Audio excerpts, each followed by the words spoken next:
Okay, perfect. I'll probably have to keep these headphones on. I think you're also good. Yeah. Hello. Speak to your mic. Yeah, we're good. Okay. Yeah. Okay. So, hello. This is our first anime podcast and our first time videotaping any podcast. So before, we used to do a lot of Westworld stuff, and it was just us talking. We never even video. finished the final video. We never did. Oh, here's some a little bit of housekeeping. So, in my journey to figure out what this channel is gonna be, and figuring out what content I like to do, which there's a lot that I could draw from other creators and other types of content, and I'm just kind of experimenting on different things that I want to do. Okay, this is 100% the housekeeping one. We're gonna talk about anime in a second, all right, and how we're gonna run this. So right now, what I have in the pipeline is this episode. I'm gonna do another episode, maybe travel related, and I want to do another hiking video. And then I'm still going back and forth between doing reviews because I still have Crazy Rich Asians that I still want to do. I want to do a review, and I kind of want to do a sit down because Crazy Rich Asians is kind of different. Yes. Would you agree? Yeah. And so I want to play around, but I want to get it done before October. Well, I want to try to get it done before October, and so that's what's going on with this channel. All right, so into the anime stuff. Right now, we're untitled. We just have some ideas, or at least I came up with it. Well, I'm running this, right? Yeah. I'm just yeah. Moral support. I'm trying to figure out how to do this. So, still drawing around some ideas. So the first episode is just going to be anime podcast. So those of you in the comments who let me know what some names that you suggest. I'll take a look at it. We'll see where we go from there. And so for this anime podcast, what the draw is going to be is that I'm more or less coming from a TV and film sort of background. I did like anime when I was younger, so all the stuff that I watched was like Full Metal Alchemist, Fully Cooley, Cowboy Bebop, some really old Gundam stuff, Lupin the Third. Like, basically, if you remember the early 2000s Funimation, Toonami, all this stuff, like whatever was running there, I probably watched. But as I grew up, as I didn't have TV anymore, and stuff happened, my interest in anime went down. But as my other friends, their anime kind of interest went through the roof, watching all the stuff. So I figured maybe it would be kind of interesting to get somebody that not necessarily 100% in the anime community, I guess, watching these series episode by episode and getting my opinion. So both it acts as a review, what I'm thinking coming from not really 100% a fan of anime, you know what I mean? I guess. And I know I'm probably going to get ripped on the comments, but the thing about any entertainment, it's going to be people are how am I going to put this? People are very attached to that, to whatever it is, you know what I mean? And so I understand that. But having my opinion shouldn't distract you from liking whatever you like. You know what I mean? So hopefully you'll enjoy this. Hopefully you don't hate my opinions. And how we're gonna structure this? That's one thing I haven't put on, but I have an idea. I want to point this out to you, Kalani, co-host. I'm here. Yes. What do you think?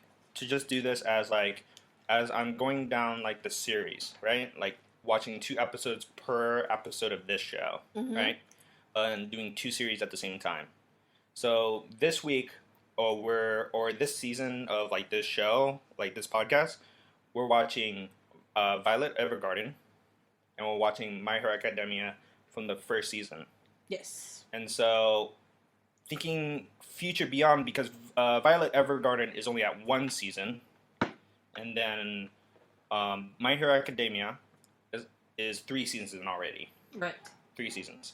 So what I'm thinking is that the next season 2 of this show is going to be continue My Hero Academia, and I'll start another series. That sounds cool. Okay. Yeah, and my idea is probably doing a show that I guess maybe the audience should suggest. My idea was probably to do something that I've probably seen before, but haven't really talked about, like Gate or what's another show? Maybe Death Note. You need Calvin to be here for this. I have like half my thigh in water for anime, but I'm not like fully stepped into it yet, even though I've done stuff for it. Yeah, but he's not here at the moment. I have a full list if you ever need it, so Fair play. Fair play. So, our first show that we're going to be talking about, and I should do some time steps on this episode, but our first anime that we're going to talk about is My Hero Academia. Okay, cool. So I'm going to challenge myself because I only saw the first episode. I didn't do my homework. We had to accelerate this process because we were supposed to shoot this the day before. Wait, not the day before. The day after. Sorry, I'm all messed up. You're kind of mixed up. Yeah, I'm all mixed up. So we're supposed to do this Thursday, but something came up. Personal. You don't need to know. And so we're doing it today. Today was supposed to be me watching 2 episodes of My Hero Academia. Yeah. And I only got to 1. But the first episode, I would like to say, is pretty good. It's the origin story of Izuku Midoriya? Midoriya, there you go, sorry. And it's pretty much all kind of set up. It's like they're talking about 80% of the people in this world has traits called quirks. There's like this all-powerful guy named the Almighty, you know what I mean? Almighty. You close enough. Fair. You're close. Yeah, alright. And it's just the introduction of the characters, his motivations, what drives him forward. And there's a lot in this first episode. Yes. So from what I saw, is like it opens up. He's trying to stick it up to some bullies, and then he gets knocked down, and then like time jump, and like he's a kid. He's talking about how he's trained, and there's things about this episode where I was just like, okay, cool, and then it got to a little like, oh shit, you know what I mean? Like his family has like these quirks that are well defined, and he goes to a doctor and figures out he doesn't have any. And he's still in school with all these like supposed not superheroes, but people that have quirks. Because you could be in a school like, so are they in? Oh, here's my question: are they in a superhero school, or are they just schools that people with quirks have? Because they're all like super villains also. So I guess I can't assume that they're in a school for superheroes, right? It's not like an X-Men situation? Well, okay, so how it works is that, like, there are a whole bunch of different schools that are similar to UA, which is the main school that they talk about. UA, however, is known as being the #1 school. Right. Like, they're the ones that get the most attention. And so, for Deku, or Midoriya, like, for him, it's kind of like a necessary thing for him to be going there because he, like, by going to that school, it's kind of like him being like, oh, I kind of made it, you know, I can still do all of these things without necessarily having a quirk there too. Yeah, and that's what he mentions, that, like, the school, like, took away that kind of requirement, you know what I mean? Or whatever it is, and he's just, like, remembering. So that's how it ties into that whole backstory where he's like remembering how he's really excited to have this quirk, or trying to figure out his quirk. He's watching All Might, like, fight crime and all this stuff, and it's like a live stream situation.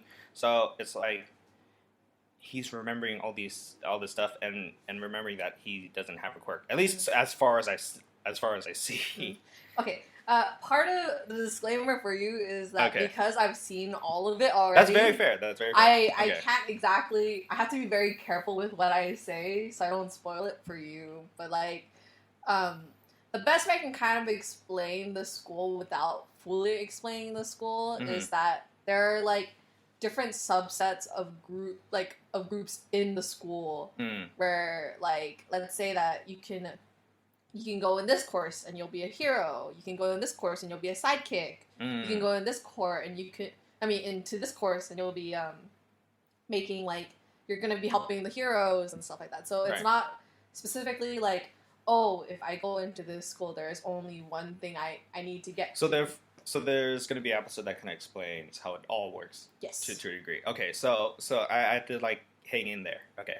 This is more of kind of like, you know, like how when you're watching films, it's like, it's the first couple of scenes that you see. It's the setup shots. Yeah. Explaining like the background of where this person is. Kind of like, oh, this is the family. It's kind of like those John Hughes films that have like the characters all come in and then they all run into the main character and you follow the main character around as they're doing that thing. So it's basically the same setup, except in an anime. There's things that I've noticed about this show that when I first saw it, I was just like, okay, I know this is a really sad moment, but the character is drawn in a way that I'm like, what's going on? Like, how am I supposed to perceive what he's feeling? Because there was a scene where the mom is really distraught, right? And the idea that he's can't become a hero, or he doesn't have a quirk, therefore he can't become a hero. And that was like a big thing. He even asked All Might that,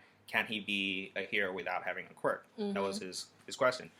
But when I saw that flashback, it was drawn in a way where I'm like, okay, I want to feel bad for you, but you have like these bulging big eyes. But I guess maybe it's like a different cultural thing. Maybe it's like the big bulging like eyes that like all sunken in and everything. Like that's supposed to be he's like traumatized. Which the more I talk about it right now and you know, bouncing it off of you, like maybe that makes sense. But I was just like, oh god, this is a really heavy scene, and I should be feeling heavy, but it's just drawn in a specific way, and I'm just like, oh, okay. That kind of happens pretty often, like with these type of things too. Like you'll see like exaggerations of emotions, like when characters sometimes cry in anime, you'll see like snot coming out of their nose. Too. Yeah, that's very common. But I feel like the best kind of like maybe not U.S. American example I could give you to kind of relate that to like this, or I guess like this exaggeration of emotions, is like how Spider-Man is drawn. So if you ever look at like comic books, or like if you ever watch any type of like animation related to Spider-Man, one of the main things is that comic book artists use like eyes as a way of like expressing emotion, right? Because you can tell a lot by just how someone's eyes look. And so for Spider-Man, who has a mask on the entire time, they usually do it by emphasizing the eyes. So like it technically shouldn't be possible, you know, because it's a mask, so it doesn't actually have like any way for him to be moving his eyes or like opening it wider, looking shocked or anything like that. But comic book artists do that. And then if you compare it to like the films, the way that they kind of remedy this is that they have his mask like shredded. And so every single time a serious scene comes on in any Spider-Man film, with the exception of the new one, because they found a different way to remedy that, is that they'll have either his mask taken off or half of the mask on. And then with the new one, I think this is in a video, by the way. This is in a video somewhere. But in the new one, there is the explanation of Tony Stark creating the Spidey suit. And so because of how like technologically advanced that suit is, the eyes are able to kind of like move or focus, kind of like the aperture on a camera. Exactly. But I think like while it does seem kind of outlandish, like going back to the anime thing, while it does seem outlandish for like emotions to be exaggerated in such a big way, it's a way of strongly conveying those emotions that a character is feeling. And it may seem kind of like too much, and sometimes I will admit it is a little bit funny for it to be drawn or animated in a certain way. but I think that just kind of helps like a person understand what that character is going through. And this particular art style is very dramatized. Yeah. I kind of see that. There is the art style is very imaginative. There's like there with a premise where like 80% of people have some sort of quirk. It's like I can't like there's just the whole classroom scene. Everybody has like some kind of different. They're like molding into like crazy um like shapes or my favorite character. I'm pretty sure I it's probably like a behind the scenes character. You know, just kind of stuff in the background. There was a character that had his head just like you know how Mr. Fantastic like stretches, and but his head is all like really long, and then when there was like a situation where it's all like tense, all he just moves is his head and his neck, and it's just like his neck is like a little rectangle, like what's up? I thought that was really funny. So, um, I think the art style lends it to like the whole idea, like all these people have like different powers and stuff, you know, and and I'm not saying that it's not a deal killer for me to not like watch the show anymore, but I just wanted to like point that out because when I saw it, I was just like, this is supposed to be heavy, but I just can't with the guy, and something something that probably gonna get me to keep watching is that there was this character at the very beginning, this like giant lady, like Ant-Man or whatever. Oh, Mount Lady. Mount Lady, there you go, Mount Lady, and her introduction comes with a pun about her butt, and I was just like, I'm down. This anime has puns. I'm down. So far, one episode only tells you just his story, very encapsulated, very background heavy. I just wanna like I'm in. I want to see more. I think the next time we do this, I'm probably gonna watch 3 episodes to get catched up with our situation here. And the next anime we're gonna be talking about is Violet Evergarden. Oh, I love Violet Evergarden. Yeah, so this was a big. So both of these animes. Let me start. Should have said this at the beginning. This was by your recommendation. Right. Yeah. And so, and what I wanted to try to do is, I wanted to try to make sure that I can watch these animes in a relatively legitimate format, like Crunchyroll and stuff. I still want to watch Fooly Cooly, but I don't know how to. I tried to type it into Crunchyroll, and they don't have it. Netflix has Violet Evergarden, and so these are things that are access to me. So if you have recommendations, feel free. Let me, or you know, I guess if you want to come back more often, let both of us know.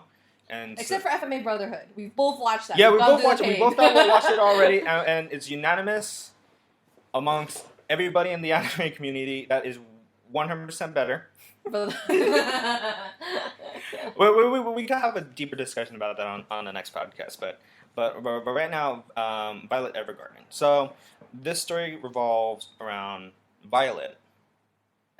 So is Violet Evergarden, is her name given to her before, or am I gonna learn more about her name? I think you will. Yeah. Okay, because as far as we know, her name is Violet Evergarden because she is housed within kind of like the family friend of Major Gilbert. Yes. And so that's her kind of adopted name. Right. So we learned that she is from the first only 2 episodes so far. We learned that she was a orphan, captured, what's going on, and given to the service to Major Gilbert.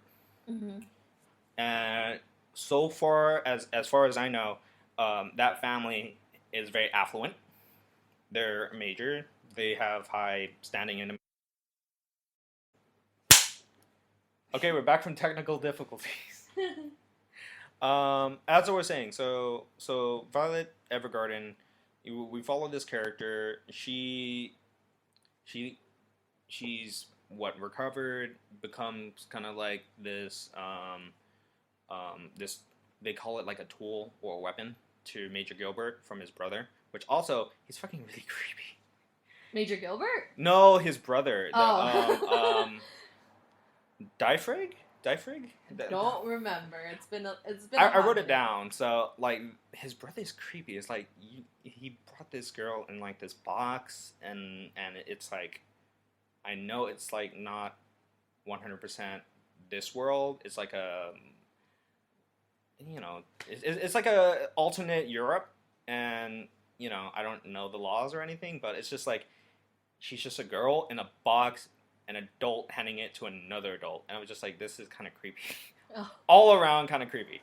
And then she kind of grows up as a soldier, as a weapon, and her thing is that she's trying to figure out.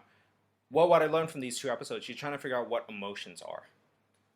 Or at least Well, that's her spiel. her main specific goal Yeah. is to figure out like what the last thing the Major said to her meant. Yeah, that's big. The "I love you," what he said. Yeah. Yeah. And so like a lot of it is just like her trying to cope with like the aftermath of being in war for so long, because her life is basically revolved around fighting constantly. Yeah. And she's never stopped and like acted like a normal girl before. Right. And so like the whole anime just eventually will kind of like follow how she gets to the point of understanding like her situation and coping with it, basically. What's time to have Chicken. what's time to have a nug? It's the nuggets. Yeah, I know.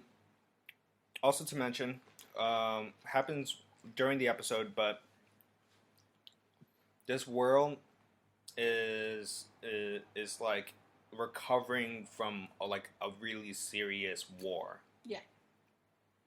Really serious war, and a lot of characters whom like was in the military, was in like an army situation, they're also reeling from some form of like trauma, some form of PTSD, some issues there. The one that becomes his caretaker, Claudia, right? He's the one that from the very beginning sees a doll and sees the blood running down the doll, and like he probably has his own issues to deal with when it comes to the war. And one small detail that I see, what I try to do is to watch these 2 episodes twice, get my initial reactions, and then the second time try to dig deeper if I missed any detail. The second time I watched the second episode, where they were where Claudia was talking to Catalina Baudelaire, and they have a relationship or some form of relationship, at least I see. And they were and she was talking about like how during the act of lovemaking he called out someone else's name. I don't know, like you don't have to tell me, but it alludes to me. It's like that's foreshadowing. Maybe he has somebody else before in a past life throughout this whole conflict or something like that. I don't know if it's going to come up again, but it's just a small detail that I saw on my second viewing. I was like, oh, because all these characters have like past and history, so that's something to look out for. And I'm really invested in this because I think when I was talking about anime, I told them why I got dropped off. It was because the issue of like Dragon Ball, or the issue with like stories, it's always conflict based. It's never about what happens in the aftermath, or in the case of Boku no Hero, My Hero Academia, is the idea that in Dragon Ball, it's like the power level gets higher and higher and higher, and then I got fatigued. I was like, okay, at what point are they just kind of like overpowered? You know what I mean? Like, well, at what point do they become gods? You know what I mean? And what you explained to me when you tried to pitch me My Hero Academia, that it's 100% the opposite of that. That there's limits and stuff like that. So right now, what I'm trying to get at is that I want to see anime that's like less tropey and more just kind of like exploring themes. You know what I mean? Kind of like what got me into Cowboy Bebop. You know what I mean? Right, yeah. And so with these 2 episodes, I really do enjoy this series because it's exploring things that are like, I guess not many people would explore, like kind of trauma and all this stuff. What I really thought that the first time she was making that letter, it was gonna go, everything's gonna be good, everything's gonna be okay, and then I was just like, that's right. Don't expect that from these characters right off the bat. I mean, I like the one main thing I like about like these two different animes is Mhm. like first and foremost, you can kind of tell like how big of a difference the art styles are. Yeah, definitely. Like, My Hero has a lot to do with kind of like it's not necessarily something that you would see in like everyday life, Right. you know. So it's kind of more exaggerated. A lot of the art style is very like bold and prominent and stuff like that. And It's almost kiddie. And I don't want to like say that in a disparaging way. It's kind of it geared towards kids to some degree. I think it's more like typical shonen art, if that makes any sense. Oh, okay, like Shonen Jump, like One Piece. Yeah. Oh, okay. It kind of has like that similar art style to like all of those characters, and it's kind of like there's like some moments where it's kind of like jokey as well. It's kind of like how like in Naruto when they had like that one scene, it has like the bird flying. It's just, aha, aha. I don't know watch Naruto. Oh well, there's. I think like, I remember watching the first season. I'm just like, I want to invest my time in this, and I was just like. Well, long story short, for Naruto, a lot of the art is kind of like, aside from like the very like deep moments that Naruto has, a lot of like the story is very like jokey and kind of like not very, I guess like not very serious. Not as serious, yeah. But with Violet Evergarden, the tone is kind of completely different, and it's kind of conveyed through the way the art style is as well. Yeah, I think you're hitting it on the nail on the head. Is that this My Hero Academia? It is definitely on one end of the spectrum, and then this one is like very serious. So therefore, the art has to represent that, and I totally agree on that. It sets the tone very well for how the anime will eventually kind of like progress. So I really like. Honestly, I didn't really give a second thought to Violet Evergarden because our friend Calvin, who's not here right now, Calvin. Yeah, Calvin from our Westworld podcast. Who's not here. Anyways. Go on. He gave us like one episode to watch like months ahead before like it started getting released on Netflix and stuff like that.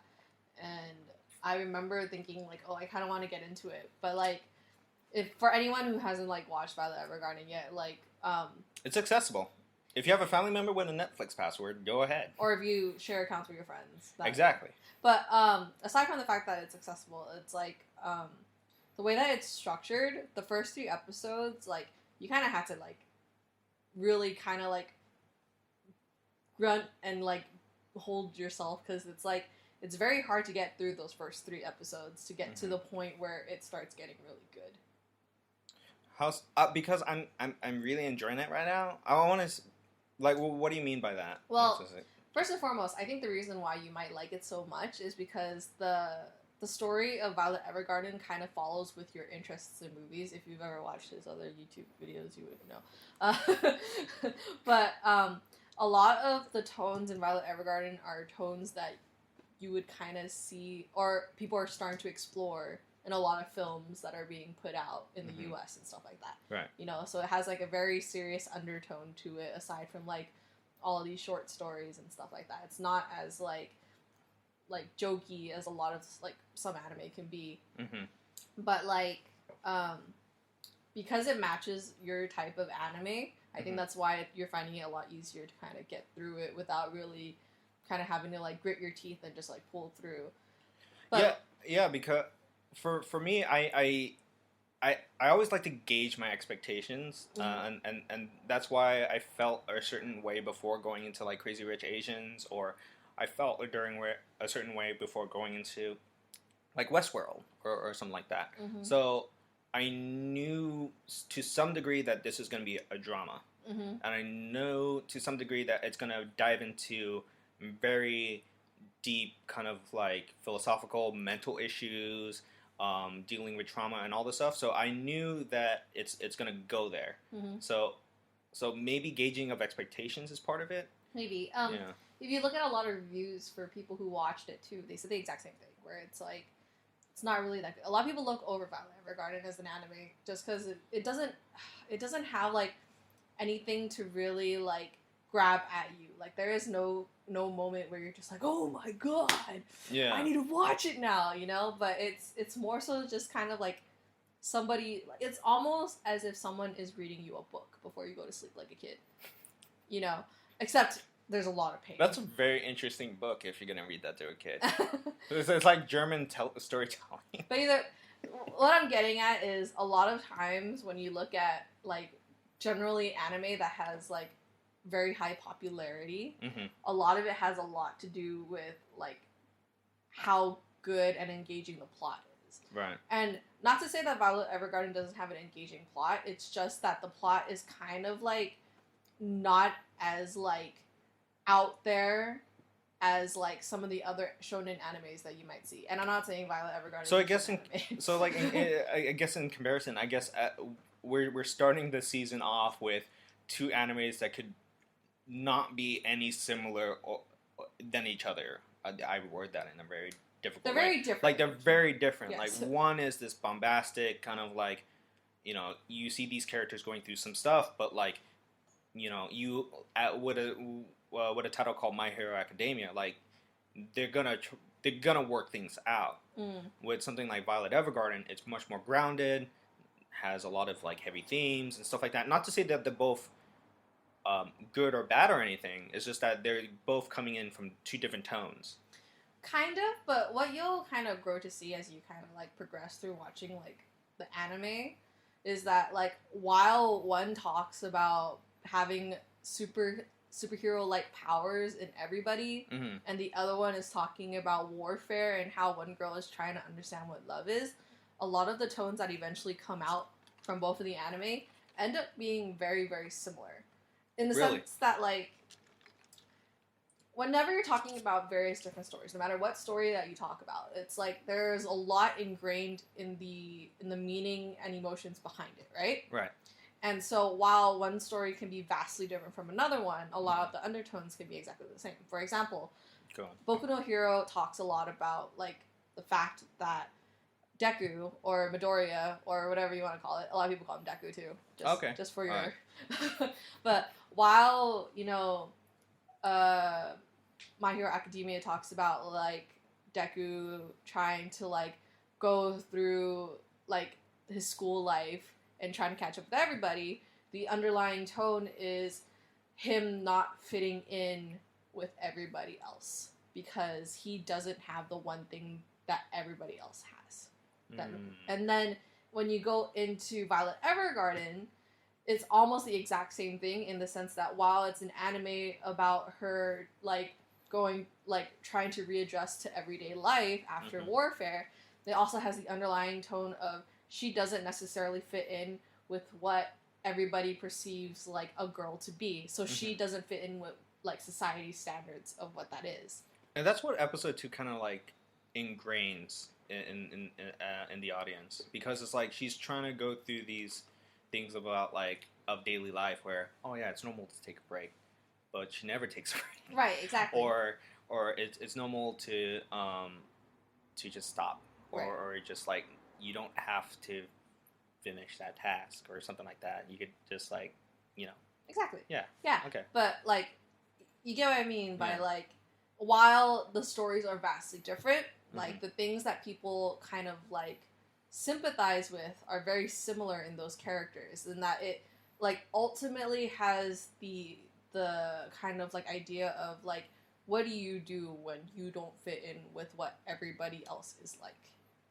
I think as further we go on in this season, I'm gonna start seeing similarities in this situation.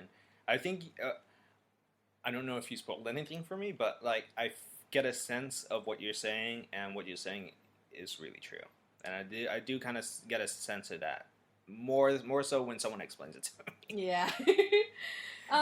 You'll end up seeing like similarities in the tones like that as well, like as you progress through the story. With My Hero Academia, you'll see that in a lot of various characters, because like as far as we know, it's only Deku would get interested to, a little bit of Almighty, Deku's family, right, and some of the kids that bully him.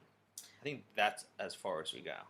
Eventually you'll get to a point of like understanding the different students who attend UA. Yeah. And well, I guess I should know because I watched the opening, and it's just like all these characters I must write down. those characters you'll later get kind of like more acquainted with as time goes on. So okay, fair. eventually you'll see them kind of like pick up. But like the interesting thing about My Hero is that like without giving anything away, like the anime will eventually explore like the different paths that all of these characters take to get to a certain point. A lot of it revolves around Deku, don't get me wrong, but like well, he's kind of like our main, right? Mm-hmm. Yeah. Just yeah. But they're able to like I guess like the best way to put it is they're able to provide like very good backstories for a lot of the characters. Okay. I'm waiting for Toru. You'll understand who she is later. Will it be in the next 3 episodes? Because I'm gonna play catch up while doing this now. I mean, well, you're gonna have a hard time finding her. Fair play. Okay, I don't know what that means. Is her thing okay? I'm not even gonna ask because if I start to ask, I mean, you can ask. I just don't tell you. Is she invisible or something? Is she like Wonder Woman? She's Wonder Woman in the invisible car. Yeah. She's just floating in the middle. Yeah, just floating in the middle of the. Okay. You can keep watching it. Yeah. And what's gonna happen is that I have to keep watching it now. So, our next episode, we're gonna be doing 2 more episodes of Velvet Evergarden. Violet Evergarden. Violet. See, I keep on messing that up. Violet Evergarden. Right. And then My Hero Academia. Yep. Anything we missed for Violet Evergarden? I don't think so. I think we touched on a few things. Well, a little bit about the past. You're much more acquainted with where you are than I am. That's fair. About it was. where it is. Well, to be fair, it's only 2 episodes, so all we know is that she is working as an auto mail doll. Auto memory. Wait, how do I say it again? Auto memory. I forgot. Yeah. It is. You're my fact checker because I have to monitor the audio. It is. I think it's auto memory dolls. There you go. Because I wrote that down. Sorry, I had to look back at my notes real quick and just like jump back and forth. It's auto memory doll. Auto memory doll, and that's kind of her thing. It's introduced in the first episode and the second episode. I didn't. Okay, before we end the episode, so this show revolves around her writing letters as an auto memory doll, right? Yes. For the CH kind of mailing company. Kind of, yes. Yeah. And that's as far as it goes for the first episode. Do you have any questions about it? I don't think so. I do want to figure out, are they going to address Claudia Hodgins, like the president's role in the war? See, I do want to see a little bit of that backstory. How far Violet's kind of situation with the major, you know? And I guess how old the major is compared to her, because that'll be kind of like a weird age difference. Just don't think about it. Just don't think about it. Is this like an anime thing? No, it's more so just, I'll at least tell you this, they don't really talk about it. Oh, okay, fair play. So, like, eventually... Is his age, like, ambiguous or something? Yes. Okay. The girl is young, though. She is very young, and I still kind of... There's still that kind of, like, weird thing of, like, this is really weird. From someone who doesn't know anime, I guess. I mean, he's young. The major is younger than his brother. That's fair. Also, the brother's still creepy. Are we gonna see the brother in time? Are we gonna see the brother return in the series at all? I believe so. Yes. Okay. You get more context into like his backstory and how he feels about certain things. Yeah. Also, before we end this podcast, I really like Violet Evergarden because there's no intro-outro situation. I like intros and outros. Don't get me wrong. A lot of the stuff, a lot of the music that I love to listen to comes from outros and intros of like Brotherhood or something. It wears. It's like you sit down and you're like watching like a 1.5 minute intro. I'm just like, I wish Crunchyroll had like a skip button. I mean, this is a genuine question, but have you ever taken the time to listen to the backtrack of Violet Evergarden? Backtrack. No, not yet. So, Like the lyrics? no, as in like the music that plays as they're talking. Because I did notice that sometimes if they're like doing something like typing, the music kind of syncs up with it. That's as far as I know from like maybe the first episode. If you ever have time to, like, a lot of anime, like the way that it's structured emphasizes like the intro and the outro, right? Since you're mentioning like the fact that it doesn't, have one, like, you should take the time to actually look at like the background music of the anime, because honestly, there's a guy that does a thing about this, but there is a shout it out, because I'm pretty sure maybe the audience would want to know this. It might be Mad Anime. I don't know. Anime. But We'll look that up. He emphasizes how the music that's in the background for Violet Evergarden emphasizes the mood that is trying to be conveyed in the anime. Okay. So similar to how in like how music plays in movies. Yes. You know, like if you watch Jaws without the music, then it's like less scary. Like everybody knows Jaws for like the dun dun dun dun. Exactly. Dun, Yeah. Yeah. So it's like that, except different, and the music is actually very good. Okay. It's good homework studying music. You make me feel like I should go back and watch this again. I mean, we can totally do that. That's also very fair. Okay, before this this podcast becomes a whole hour of talking about anime and going off on tangents, and I know the comments would probably say that, we're gonna watch. My homework now is to watch 3 episodes of My Hero Academia, figure out what the hell this podcast is gonna be called, and then another 2 episodes of Violet Evergarden. Yes. So, hope you stay tuned. I hope you're enjoying these. If you have any comments, please write that down on the comment section. If you have any suggestions on names, go right ahead. And if you have any suggestions on future animes we should watch, let me know. I'll probably put it on like a big list. I'll probably have someone also look at the list to make sure I'm not watching some hentai or something. That'll be a little weird. Bible Black. I mean, unless you want hentai. Is it an art form? All hentai is an art form. Yeah, fair. Anime is an art. Okay, so we'll see you in the next time. Thank you. Bye-bye. I'm gonna...